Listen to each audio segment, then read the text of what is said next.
বিরোধী দলের ছায়া মন্ত্রিসভা গঠনের সিদ্ধান্তকে স্বাগত জানিয়ে বিএনপির স্থায়ী কমিটির সদস্য সালাউদ্দিন আহমেদ বলেন, সংসদীয় গণতন্ত্রে ছায়া মন্ত্রিসভা একটি স্বীকৃত চর্চা, যা জবাবদিহিতা ও নীতিগত বিতর্ককে শক্তিশালী করে। বিরোধী দল ছায়া সংসদ করার এই সংস্কৃতি উন্নত বিশ্বে আছে, যদি তা করে সেটাকে স্বাগতম জানাই। সালাউদ্দিন আহমেদ বলেন, জাতীয় সংসদ সদস্য নির্বাচন ও রাষ্ট্রপতি নির্বাচনের ম্যান্ডেট আছে নির্বাচন কমিশনের। স্পিকার ও ডেপুটি স্পিকার না থাকায় সংসদ সদস্যদের শপথ পড়াতে পারেন প্রধান নির্বাচন কমিশনার। সে হিসেবে আগামীকাল সংসদ সদস্যদের শপথ পড়াবেন সিইসি।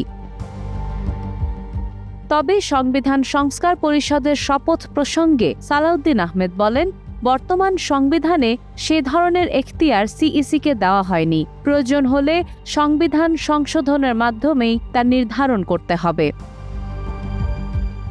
এদিকে দলের আরেক স্থায়ী কমিটির সদস্য আমির খসরু মাহমুদ চৌধুরী বলেন, দেশের অর্থনীতি, শিক্ষা ও স্বাস্থ্য খাত সহ বিভিন্ন ক্ষেত্রে বড় চ্যালেঞ্জ রয়েছে।